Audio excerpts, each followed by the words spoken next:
Yeah, hi people, Moin away from Baker again as always, and as usual. Yeah, I'll be covering in this video, obviously, as you can tell and or see, the occult alignment of Canada, Canada as a nation.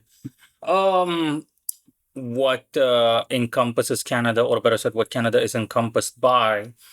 Canada is ruled by Mars, specifically the zodiac sign Scorpio. Now, bear in mind that when I say Mars, I mean in a classical way or a conventional manner, just plain straightforward. But Scorpio is what you need to think about. And what that means is that with Canada, it's all about the money. The underlying or just plain straightforward under and or overlying theme with Canada is all about money.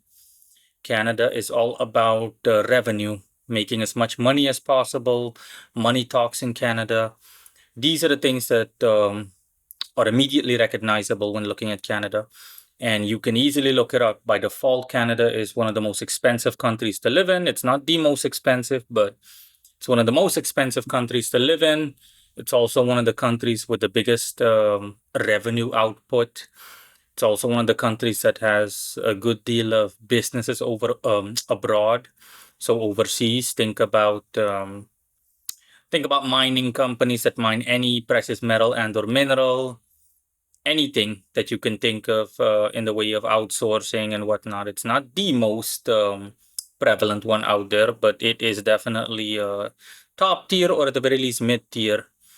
Ironically, Canada has a substantial Venusian influence, so that's where it comes into play.